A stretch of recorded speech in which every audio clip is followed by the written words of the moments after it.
Hi, I'm Alex. And this is Geek Tank. Your OneDrive-sized podcast.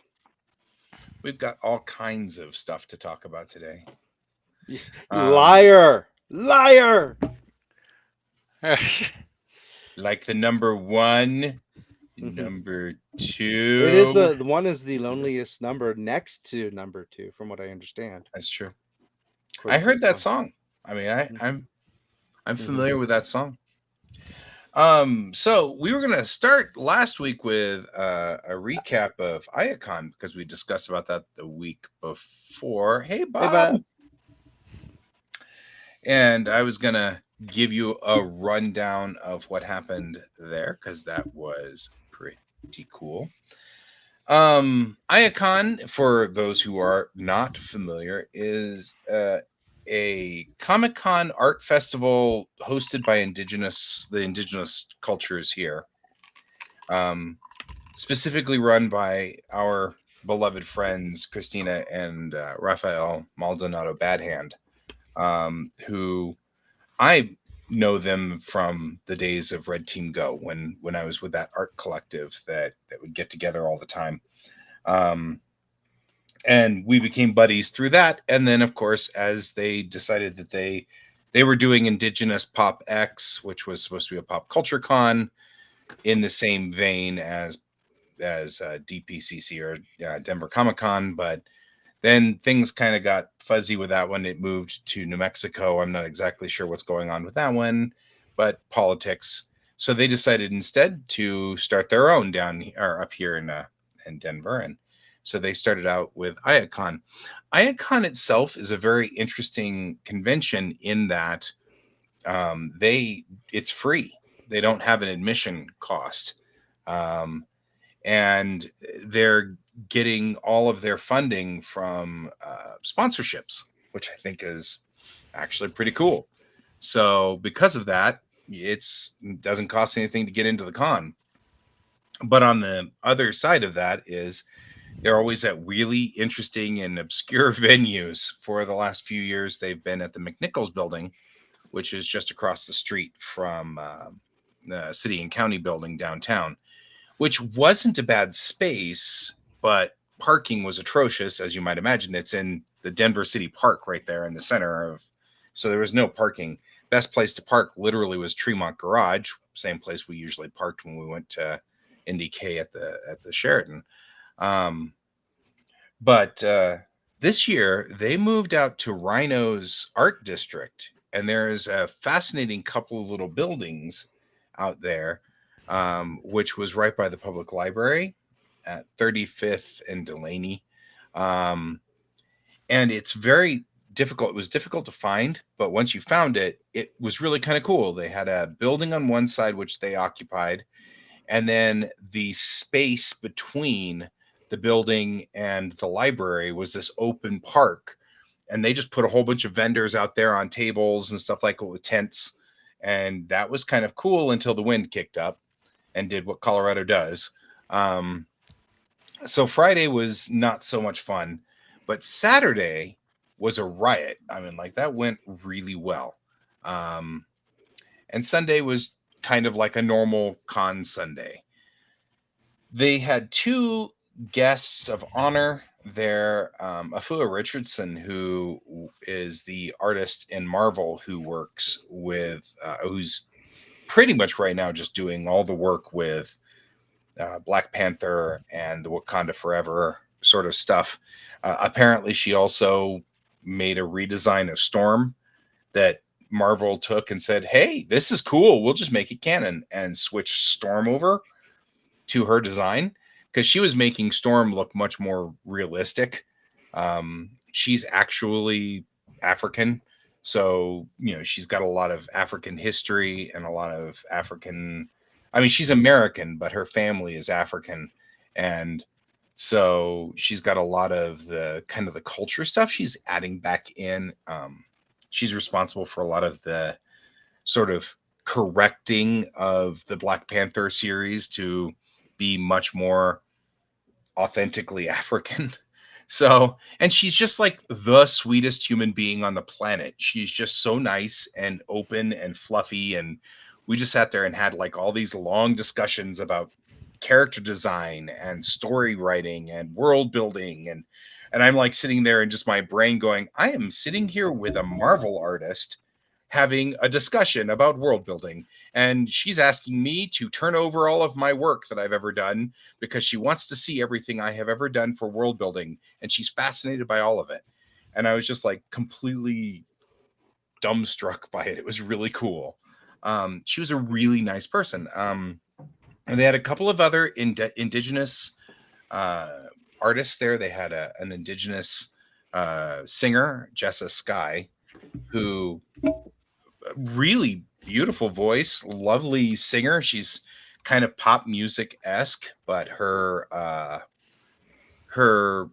the content of her music is usually native oriented in some way, culturally oriented. So that's kind of cool. Um, the thing that really impressed me was that on Saturday night they had the blacklight powwow where they had a large tent and the tent had nothing but black lights in it, and so they had a standard powwow sort of thing with a grand entry and the dancers, but all the dancers were wearing colors that, feathers and colors that would really stand out under blacklight. And so it was some of the coolest things I've ever seen. And it was just so wild. And I was like, that was brilliantly pretty.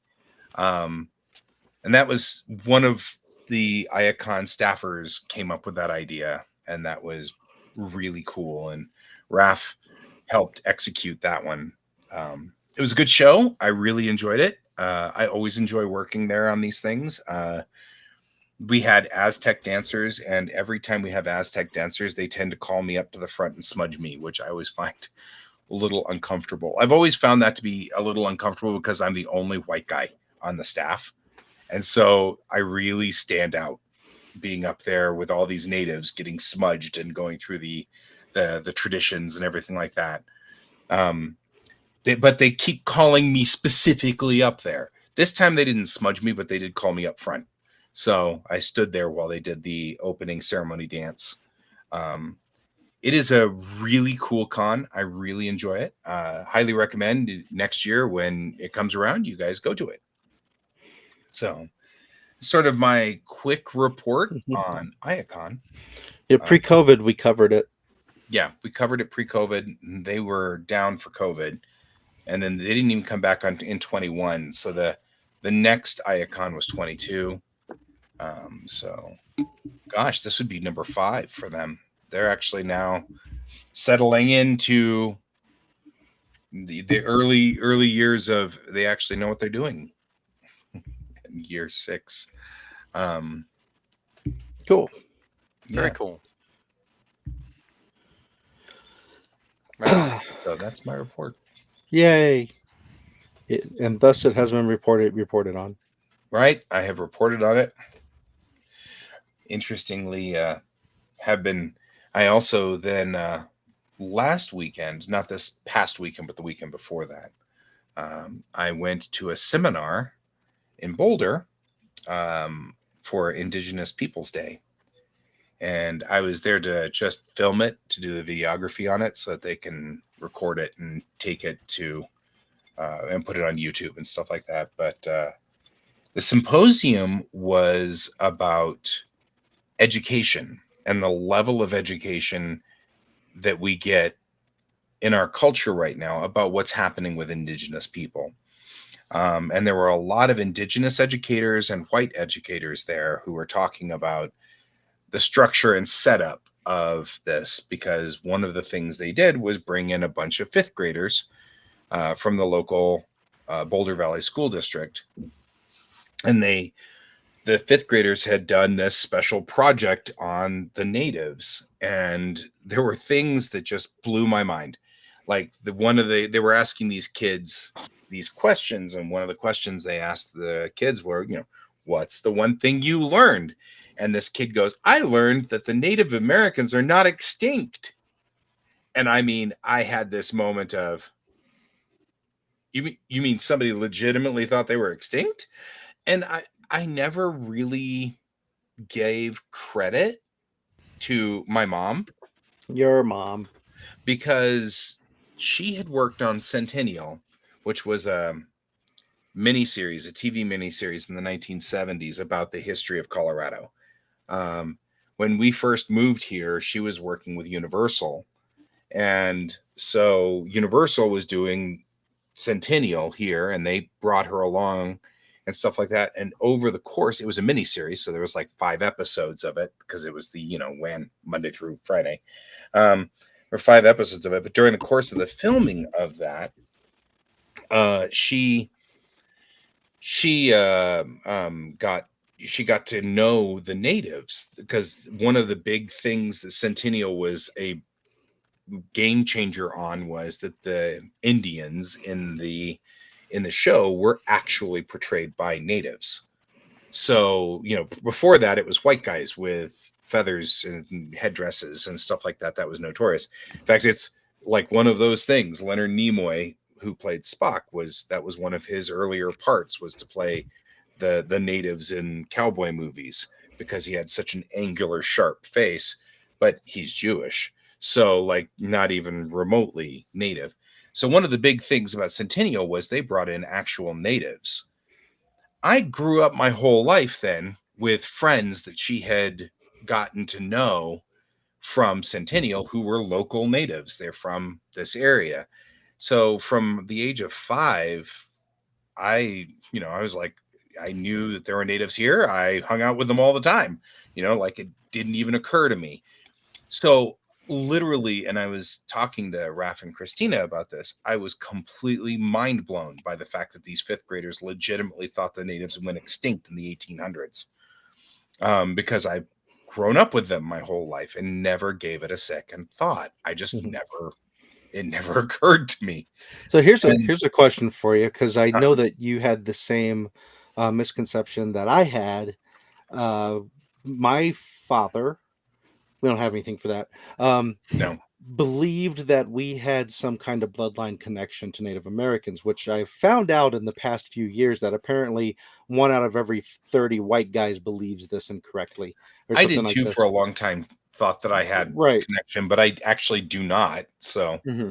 well, that was And genetics. We had to go through yeah, the genetics on that one. right. Yeah, it was all the genealogy stuff that Tara did. But if you were to look at my sister, because of her high cheekbones, her dark hair, and everything, she looks like she would have the genes in her. Mhm. And I remembered as a kid them really getting into the whole Dreamcatcher, turquoise, Yeah. all of that stuff. Um, but I knew very little of the culture other than this like weird misconception. Never was covered in school, from what I can remember Yep. in history. Although I knew that reservations existed thanks to my brother and his cultural awareness of things, and talked about how unfair everything was and still is. Yeah. And of course, it's been getting better. But in the 80s, there's that. My first like exposure on television would be from Twin Peaks, Hawk, the character Hawk in it, and the aspect of spirituality in that through that. Because there's bad representation on TV, and then there's decent representation on TV. Then Um, there's Voyager. We'll get to that in a minute. okay, but yeah, it's definitely one of those things. I'm surprised that anybody would think that they're completely that culture and people is completely eradicated. Although I'm sure there's some people out there that would like for that to be the case. Um, I would guess so. And just like Not you, not our I think you guys even remember me going through a phase like that before I realized that there's no connection. Because my mom actually did your mom. believe. Yep, she actually believed that there was connection somewhere along the line, Mhm. and there wasn't, and that's fine. There's nothing wrong with that necessarily. You better to find out and know for sure that it's not true than to keep pursuing Right. it. Going forward with it, not knowing that that was the case. So, which is, but that's the thing. But the interesting thing is, yeah, I learned about Sand Creek from a Lakota elder, and so I got the sort of the no, no, no, no, sit down. I've got to tell you a story here, sort of moment. I think I was 14 when I learned about Sand Creek. I had no idea. Hmm. Because fifth grade here, they teach you Colorado history. They spent all their time talking about Zebulon Pike and the Donner Party and Alfred Packer, and you know what I mean. Like they'd never talked about all of those things. Hey, Brent, they never talked about the natives or what happened here, and so I learned about it from a Lakota. That was like literally the moment of, no, you don't understand. Let's sit down and chat for a minute.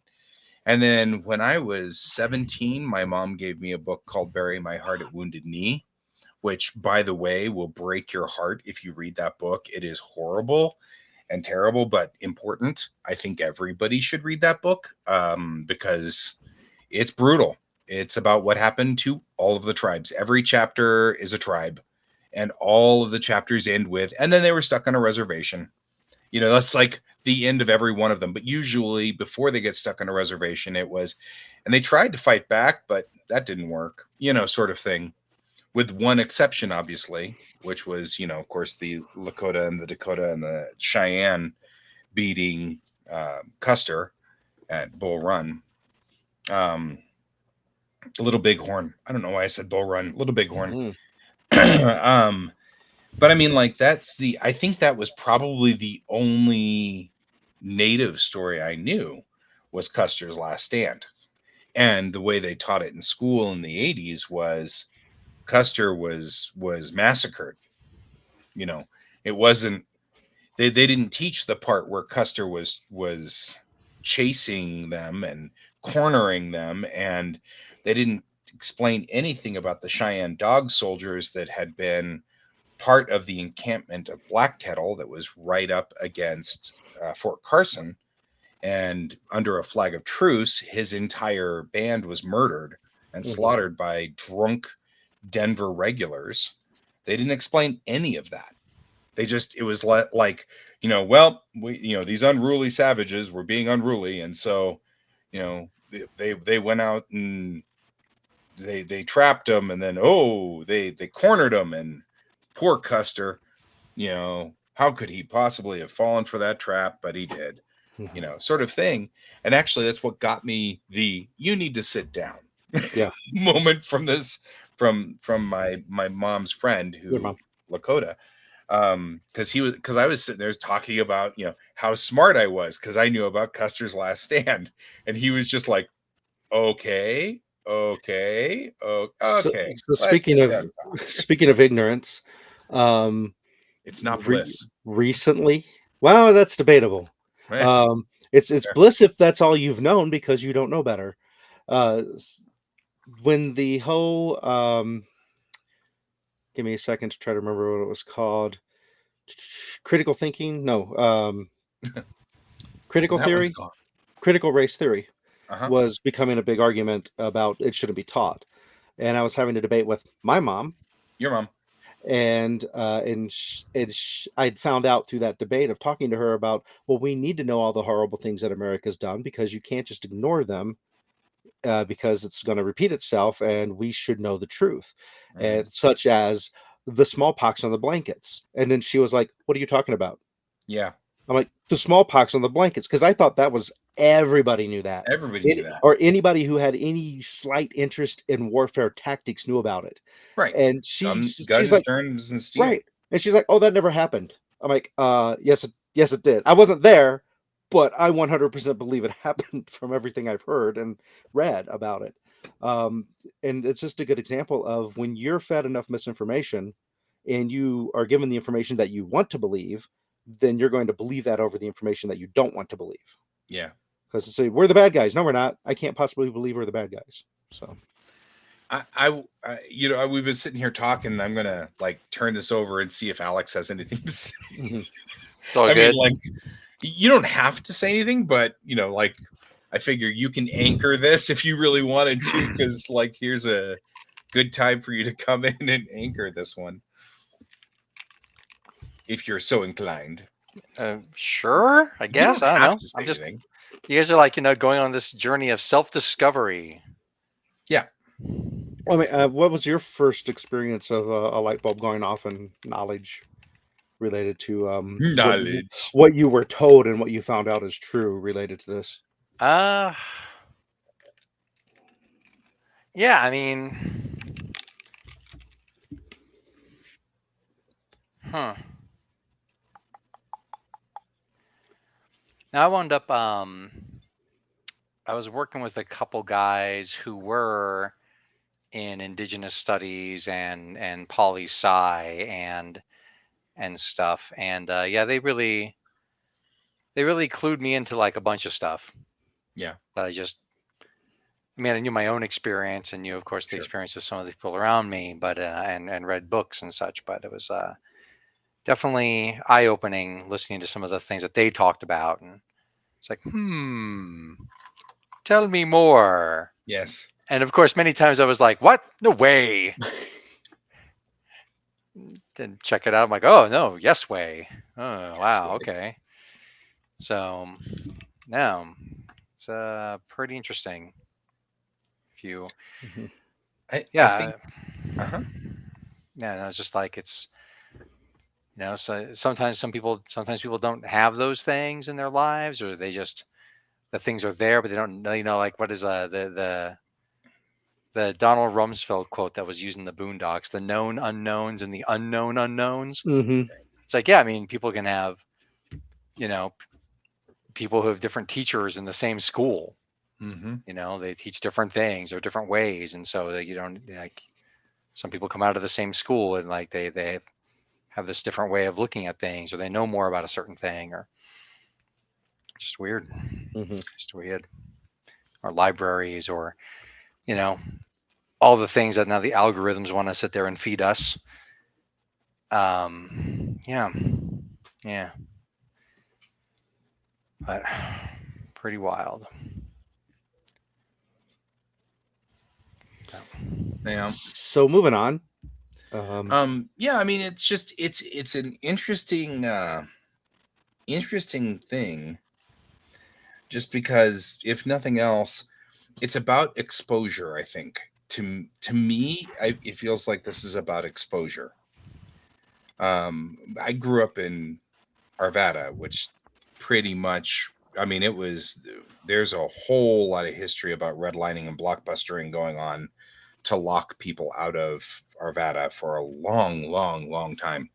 Um, Apparently, it was still going on through the 80s. I didn't know that until I dug up some city records, but there was still redlining going on here in the 80s. It wasn't pronounced like it would have been in the 50s, but it was. But regardless, most of the people in my schools growing up here were white. There wasn't a whole lot of diversity. And so the only real information I was getting about any kind of diversity came from the people mom was hanging out with. You know what I mean? Because she hung out with all kinds of different cultures and different people. And, we were going to powwow every year and stuff like that, and hanging out with the people in those cultures. It was a very different experience than what I was getting in the school. It felt, I mean, even when I was a kid, it felt sanitized. Um, and not quite as diverse. Mhm. Um, so, man, it's one of those. I don't know. The diversity thing is kind of that's part of it. Is just being able to be exposed to Mhm. people like that.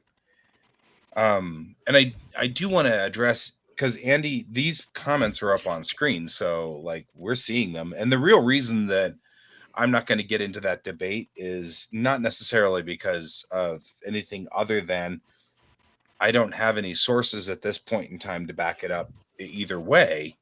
Um, it is, however, a known thing taught at West Point, like as in using germ warfare as a tactic is taught at West Point, and it starts with the smallpox blankets. So there may or may not, it may be hearsay, but West Point does sort of go through it as part of their battle tactics. So Mhm. there's that. Other than that, I don't know. I'll go look into it. I'm sure with enough Google searching, it'll be able to find the actual records that would be of importance to it. But I think the I think it's one of those things that obviously this isn't what a debate's going to be about.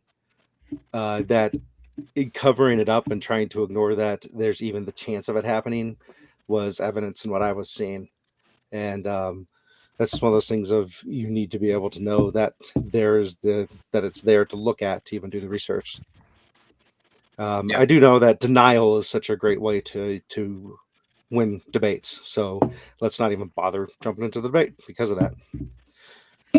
So anyway, you had computer issues, guy.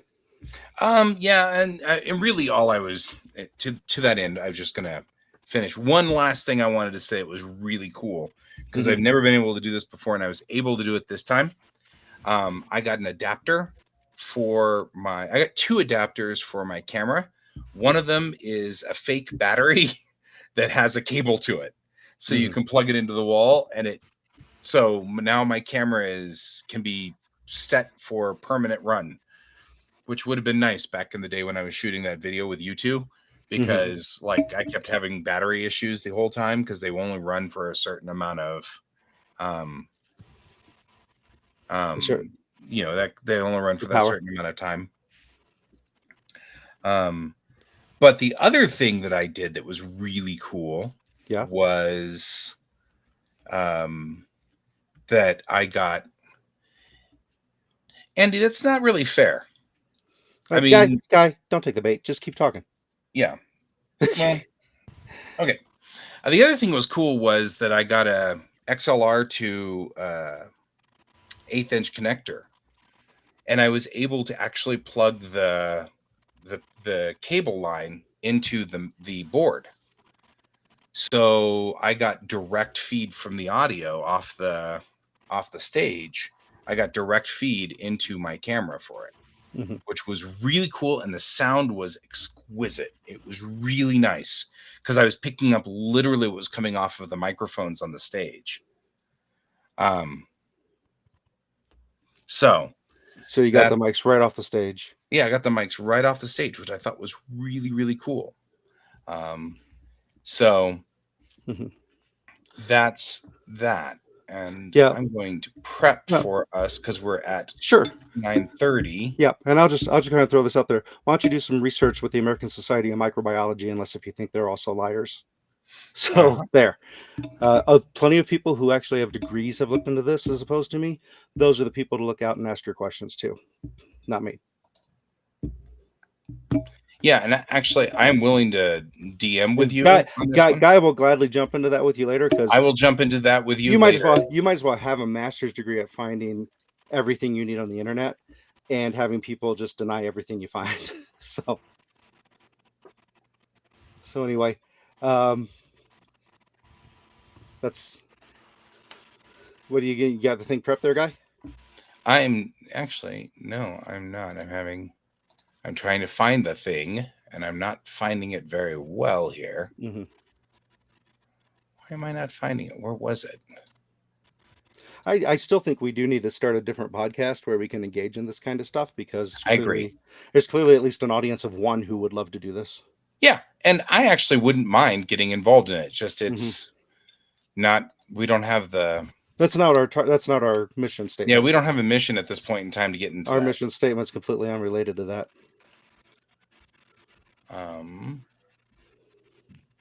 Why am I having a problem with this? I shouldn't be having a problem with this. Oh, you can't fire it off? Oh, there it is. Okay, good. All right, now I'm ready. I'm ready. Here we go. Ready? Yep. Chink. All right. Geek Tank is sponsored by Kieran Games, Geekway Homes, The Massage Wizard, and your mom, who may or may not be responsible for stuff. Right. So you wanted to get want to either get to your computer stuff or you want to get to really all I was gonna just talk about, we've been having problems with all kinds of machines. Wanted to really mention that just because there is a reason why we've been having intermittent issues as well. So one of the things that I'm having a problem with, and this is actually something that maybe Brent can help me with potentially, I don't know. I had a power supply fail way back in July, I believe. I think it was June. And our buddy Jackie was more than happy to replace the power supply and did a great job, phenomenal job, did really, really good job and everything. But since then, I've had this problem with my mouse, and that is the mouse will stall and then keep moving and then stall and then keep moving. Um, and and that's been irritating, but everything else in the system keeps going. So like, I mean, like music continues to play, the games continue to go, which is, by the way, very frustrating because you're using your mouse to, like when Alex and I play Borderlands, you'll use the mouse to aim and then my mouse will freeze. Get good. I can't turn. My character can still run forward and backward and go sideways, but I cannot aim anymore. It's stuck wherever it was, which was very strange. And of course, I did all the normal things. I tried a different mouse. I tried. I actually went and bought the little PS2 adapters in case it was a USB problem, and so plugged my mouse into a USB or a PS2 adapter and put it into the PS2 board piece, and still had the same problem. And then recently, and this actually was really weird because we were doing the aforementioned Borderlands. We got to Borderlands night, and I opened up Steam, and then when I opened up Steam, I clicked Borderlands, and I got the little start thing that says play, and I clicked play, and then it disappeared, and you heard the hard drive go dig, dig, dig, dig, dig, and then it just went back to Steam saying, "Do you want to play this game or not?" The little play button turned back on Steam. And I was like, that's weird. And I was on Discord at the time with Alex. And I said, okay, I'm going to restart the whole system and just see what happens. Maybe this is a weird glitch or whatever. I restarted the system, and then Discord did the same thing. That's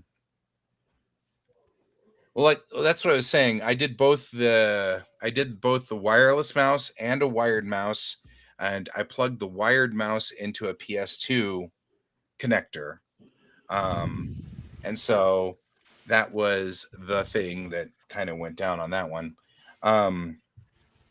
So anyway, I went because that was the thing. I don't know what was going on with the mouse. It obviously was some kind of controller issue, which, by the way, not only did I replace the controller, updated everything, but maybe I'm only running a single 1080 Ti. So but this was Borderlands. It's not Borderlands 2, no less. It's not exactly like heavy hitting on my graphics card. So anyway, Borderlands wouldn't load. Then Sims 4 wouldn't load. But the thing is, when I restarted, Discord wouldn't load. Like, it failed. It just would not load.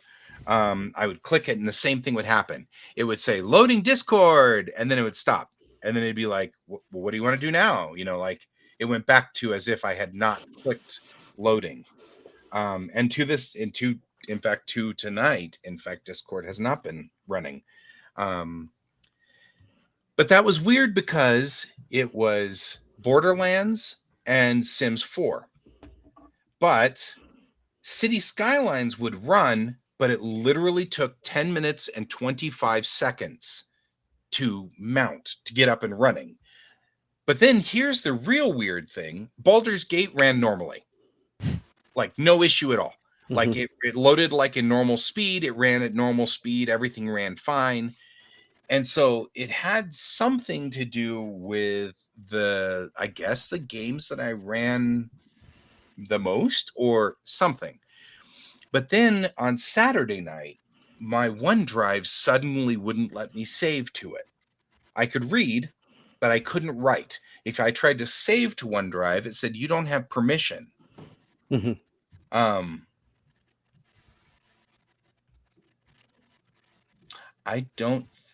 I don't know. We may have unplugged the RAM modules. Now I've got to go look and see, because I can still talk to you while looking in here. Because I mean that's not a So there's only one RAM module, and it's in position 2, which I think is where it's supposed to be. I seem to remember it doesn't go in position 1. But yeah, maybe that's it. Maybe it's a RAM issue. I wonder if it's a RAM issue. I only have one chip, and I actually cannot put another chip in position 3 or 4 because the cooling fan for the CPU is actually wide enough that it covers position 3 and 4, or slot 3 and 4, whichever way you want to look at it. So, yeah. But the chip is in place 2. Mhm. So I don't know if that means anything. But that's also something that's how it's always been, right? Not I something new. believe that's the way it's always been. But going over there and looking at it, I'm like, of course, Mhm. I don't remember now. It's like, there has been some funniness when she put the PC back together again. The back of the case fan only runs at like a 1/3 speed or a 1/10 speed. It's like slow enough you can almost see it spinning. Power down and reset the RAM. I mean, I've been doing a lot of power cycles all the way down, all the way back up. So I don't know. I mean, enough to clear the RAM. Friday night or Thursday night, after having the problem with Borderlands, I actually shut the whole machine down and waited 3 hours and powered it back up. So, because I had to go shopping and do stuff. So I was like, I'll just power it down after having that disaster of trying to get Borderlands running, which didn't work. So maybe it is. I wonder. See what it says. There's something in the. I mean, I will definitely do that, Brent. Thank you. But there's something in the back of my brain that makes me think. There was a thing about you have to put it on position 2 or something like that. Because I remember thinking that's really strange when I got this. But I upgraded this machine just before COVID hit. So we're at 5 years on this machine, and I'm hard on machines. Like I don't shut them down a lot. I leave them running all the time because they're running systems in this room. And so the machine doesn't shut down a lot. It doesn't cycle a lot because it's constantly doing stuff all night long. Mhm. And so, yes, I am strictly a PC gamer. So hi Joan. And yeah, I don't typically play console. Used to a long time ago. Child. Yeah, before your child, you used to do some of the fighting games and such. Yeah, I really love fighting games on console. I do not like fighting games on PC. I have never found a fighting game that I enjoyed on PC. Have you tried But doing a fighting on the game on same PC token, with I a enjoy controller? like fighting Alex on console. That's like one of my favorite pastimes is getting slaughtered mercilessly by Alex. Get good. It's a fun thing. It's a pastime. Okay. It's 11. So I'm running 11. Well, there's your problem. No, actually, I don't know. I actually can, because like I said, that back fan is running so slowly now that I just leave the case front off now so that I can bleed off that heat. So all I got to do is shut it down, power it down, and then just reach in there, pop the things, pull the RAM out. I'll go on ahead and make sure that the slot is cleared out really good and everything, just in case something got in there. I can't imagine anything would have. And then I'll reinstall it, and yeah, I'll do that. Thanks, Brent. That will be my mission statement. I shall do that. Oh, on 5? Yeeks. Our PS5 is right now playing, of all things, Lego Star Wars, which that's the thing that's the big, which, hey, okay, we talked about the big news, right? The big news was that Lego got the rights to Star Trek, right? That means that there will someday be a Lego Star Trek. Yep. I'm just saying, I'm looking forward to this. I'm all about Lego Star Trek. I don't know what we will do, but oh yeah, Lego games rock. I love the Lego games. But I've been thinking a lot about this, and honestly, Lego games might be one of the best platforms for Star Trek. Because the biggest complaint that canned air. That'll work. The thing that I've always had a complaint about with Star Trek is almost all of the games are shooters in one way or another. And Star Trek legitimately is not about shooting. You know what I mean? Like, well, maybe they're going to base it more off of the movies. Right, but that's what I'm saying is like it's not. That's been always one of my biggest problems with Star Trek games. Is Star Trek? Yeah, I mean there is shooting. It's not like they don't have phasers and stuff like that, but that's not how they. That's not how they try to solve problems. Right, they try to solve puzzles, and so puzzlers would be the much better. Any kind of puzzle game would be so much better. And Lego has already the gaming system is already sort of rigged with puzzles. Yeah, there's all kinds of get this thing and put it over there type part of it. It's not to say I don't like the space battles. It's like it always feels like it's missing something. You know what I mean? Like after a while, you're kind of like, but I think there'll probably be just as many fly your ship around and shoot at stuff as there's going to be on ground, just like they did with Star Wars Legos. Yeah. I think what they need to do though is in the Star Wars game, some of the robots had a self-destruct code. You could just hit a button and they explode. They need to put that on red shirts. You just hit a button and they die. Yep. You just click it and they just go. But yeah, if you look at the amount of characters they had for some of the Marvel games, yeah, they could have the entire Star Trek universe as characters if they wanted to. Little Lego Batleth. Oh yeah, I have a Lego Batleth now. Because they have third-party Lego Star Trek things that now that Lego actually has Star Trek, they're going to stop selling those. So I picked up a few of them while I could, so that I would have them as part of my ongoing. Because they had things like they had the really nice phaser rifles, the ones that we really like that you usually saw in Voyager, and like those were the best phaser rifles in my opinion.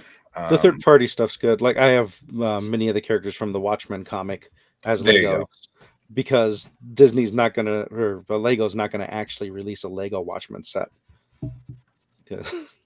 Yep. So Lego Romulan. So Geek shows. I know that before we started, Alex had mentioned showing his kiddo a new show, and I was going to mention to Alex that Nick has now seen the pilot episode of Twin Peaks and wants to see more. Oh, sweet. Yeah, that's it. The pilot's actually kind of a hard sell. It is. It's slow. You might want to. I almost recommend people saying the first actual regular series episode. I warned him. I said, "Hey, this is the pilot. It's kind of slow. Don't expect it to do a lot." And then when we got to the end, he's like, "I don't think that was slow." I'm like, "Cool. You're going to like the rest of the series then." Yeah. Did you show him the U.S. release ending or the European release ending? I showed him whichever one is on the streaming service that has it. It's probably the U.S. ending. Yeah. But I have the DVD set. I should look at it and see if it has the other alternate ending on it. Yeah. Anything beyond Gold Box should have the alternate ending. And some of that footage does get reused um, in future episodes, especially with Coop's first dream sequence. Um, but yeah. Yep. No, we wound up. So my partner, my spouse, they had forgotten large swaths of this movie, and she's like, "We should watch this movie. I forgot about this. She's really getting the horror again." And she's like, "Should we show it to the kiddo?" And I'm like, "Yeah, obviously." We showed the kiddo Death of a Unicorn, and Mhm. now they're older and getting into some more stuff. It's like, yeah, let's do this. And we watched Alien, and that movie Ridley still Scott. holds up hard. Mm-hmm. It is so good. Mhm.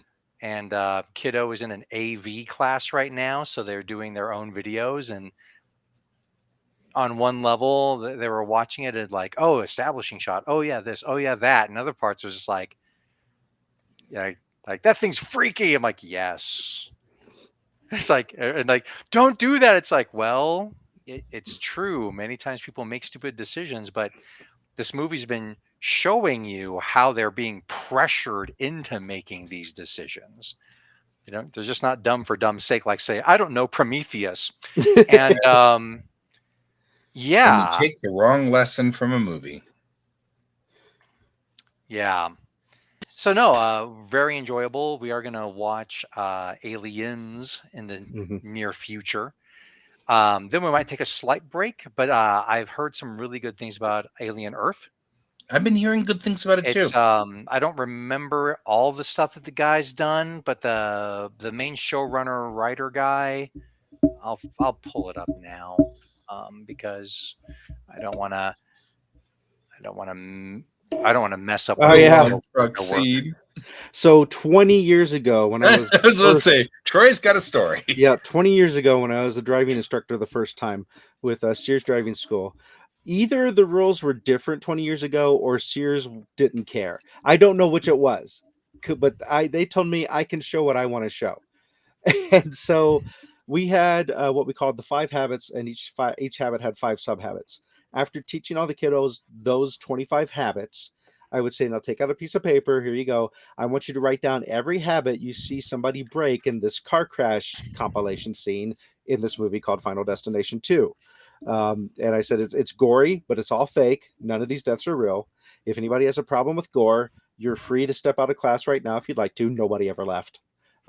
Because it was relatively new at the time. Most of the kids had actually seen it already.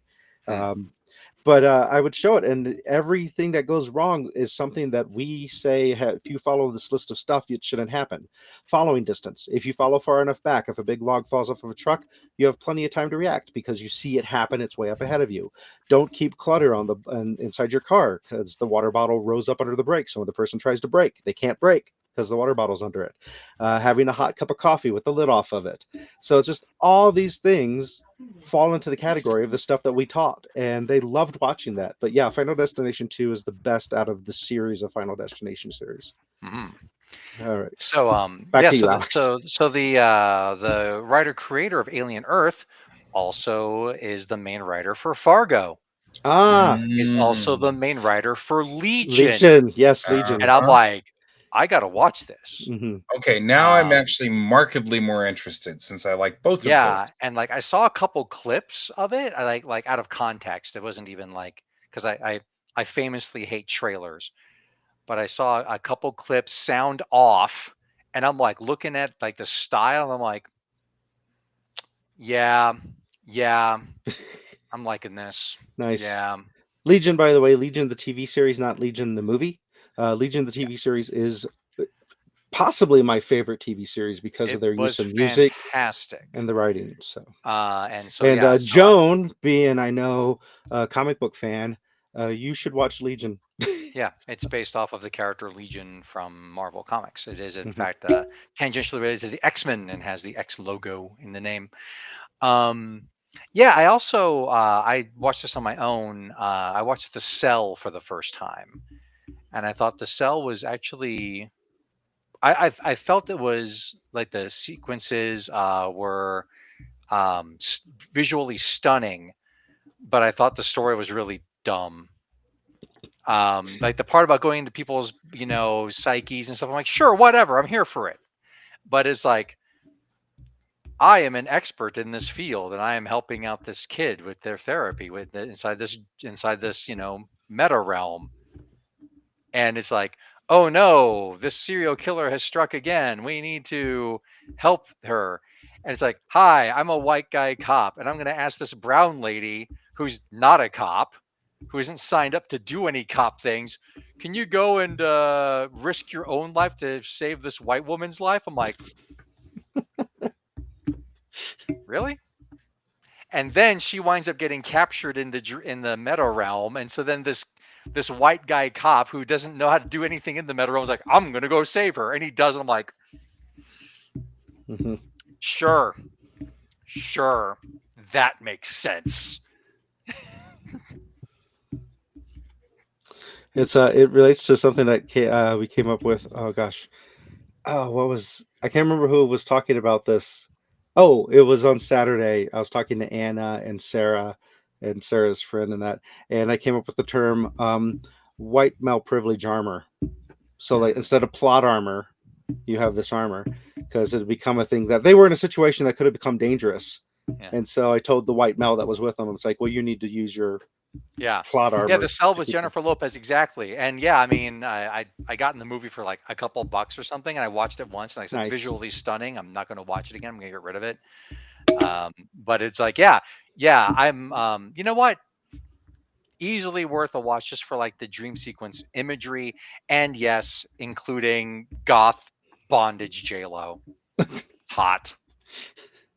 Just putting that out there. Yeah.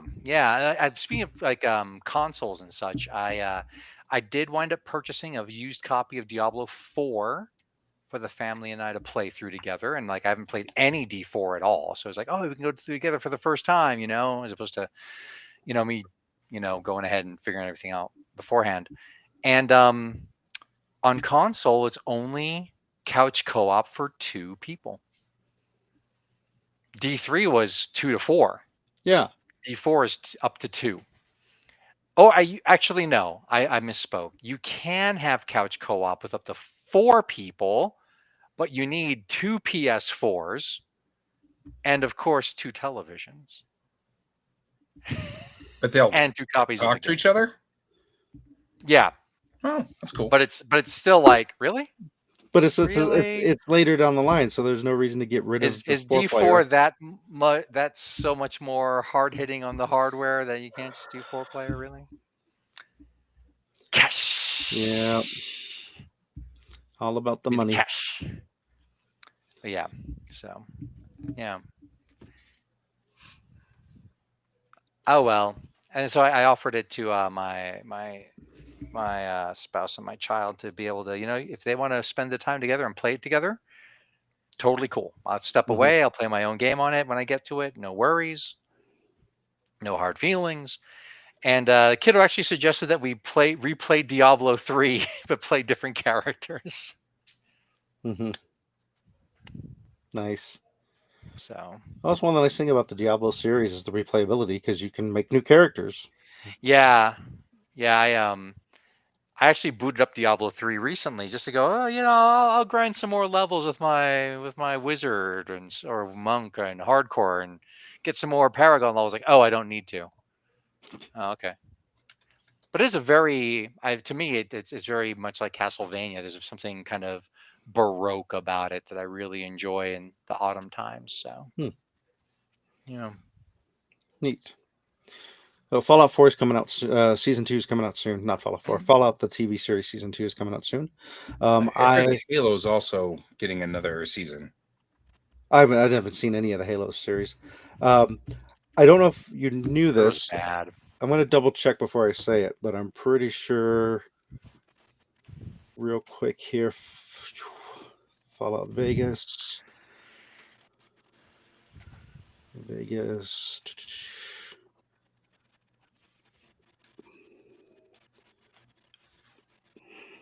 Completely forgetting his name now. You. I know. Machete. What's his real name? Danny Trejo. Thank you. Donnie was in my brain for some reason, and I'm like, that's not right. Danny Trejo. I believe he did a voice in Fallout New Vegas. Yes, he did a voice in Fallout New Vegas, and he posted on his social an art picture of his character from Fallout New Vegas saying happy birthday because it's like an anniversary of it. And someone speculated, hey, are you going to be in season 2? So I'm wondering if Danny Trejo is going to be in season 2 of Fallout, be playing his character from the series. So hopes. Cool. But yeah, did you get to see any of that No, Fallout? Okay. no. Have you played Fallout? Any of them?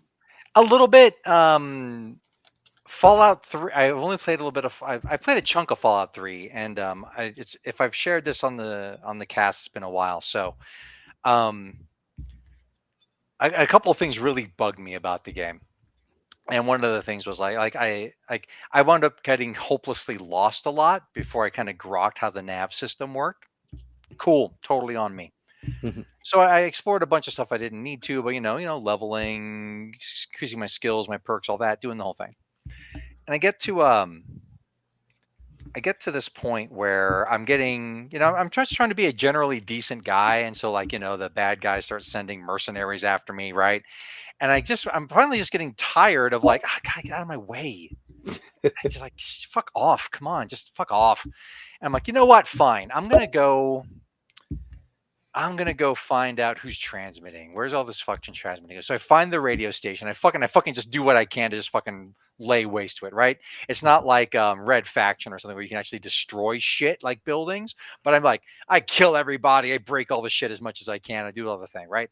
And I keep on doing it. And they keep on coming after me. Like, okay, well, there's obviously other ways of information getting out there. So I find out who's hiring them, Mhm. and I find him, and I kill him, and I take all his shit. Right? And like anybody associated with him, I kill them too. I'm like, fuck these guys. Fuck you, fuck your friends, fuck your family, fuck your lawyers. I'm killing all y'all. Fuck off. And so, but they keep coming. I'm like, are you fucking kidding me? There's no money. I've got all the Mhm. money. You can't kill me. Yeah, they didn't design it with a Dumb monster shits. with a monster spawn setting that you can kill the spawn and stop them from showing up. Right. So that bugged me. That was like one of the things Mhm. that really bugged me. And the other thing that bugged me was I got some daddy issues. And there's a part in Fallout 3 where your dad is like, I'm gonna heroically kill myself right here and kill these. I'm kind of like, Dad, hold on a second. I'm like way over leveled for this. I got this. Just hide behind me. We're cool. Mhm. But it's like, no, I'm dead. I'm like, fuck I'm a off. I'm a walking tank with radio resistant Yeah, armor like my favorite part. And I actually talked or to you about radioactive it. resistant Was armor. was Yeah. like I roll into some town I haven't been to before. And it's like some dude in a bug outfit and some lady in a bug outfit, some dude in like a powered armor, like doing this thing. I'm like, that's some weird kind of performance art going on in here. That's kind of cool though. Whatever. It's like a street fair or something going on. But it's like this supposed to be serious. Like this was happening in the world. I'm like, all right, sure. And then they do their thing, and I do that little quest line. It's like, I just want to help people. I'm like, have at, buddy. Yeah. Sure, whatever. Bug lady turned out to be kind of crazy and like wanted her bugs to attack people. I'm not down with that. Kill bugs, whatever. But yeah, go on, do the thing. And the game's like, you made a bad decision. I'm like, man, fuck you. I just let that guy do what I'm doing. Yeah. What the hell? Jones got you pegged. Yeah. I'm just letting this guy do what I was doing. Mhm. Right? Going on, living his life, trying to just walk the earth, meet people, have adventures. Mhm. Yeah. I'm a big fan of the series. It has its flaws.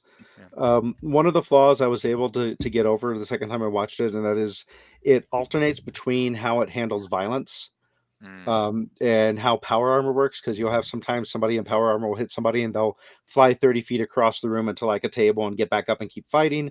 You'll have other times where the person in power armor just pops ahead like a grape, which is what you would expect to happen.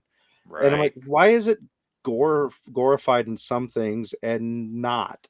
And I'm like, you know what? There's a setting in the game that you can change on the fly where you can change it to be gory and not. So I'm just going to pretend different people are playing the games when it switches. And Oh, so right, it's right, like when it's gory, that means like the dad came back. He said, "Damn it, my kids turned the gore off" or something. right. But I enjoyed a lot of it. I thought it had some really cool stuff in it. I'm really looking forward to season 2. Cool. So Yeah, many moons ago in the days of LiveJournal, I remember I took one of those tests like, oh, what fictional world do you belong in? And the one that I got, out of all my friends, I think I was the only person who got it, was The City from Transmetropolitan. I'm like, nice, very nice. fun. But we are at 10 o'clock. I was to say we've passed the Bob time. had- We're at, we just passed an hour because we started late. Yeah, Bob hasn't said bye yet, so he was our alarm. I know Um, we've set our Bob alarm and it didn't go off yet. Mhm. So I imagine like Bob with like 2 little bells going ding-a-ling-a-ling on, you know. All right, but either way, we'll go ahead and let Bob go to bed. And in the meantime, we'll be back next week. Thank you for joining us, everybody. I appreciate it. And we will see you next time. And until then, I've been Guy. I've been Troy.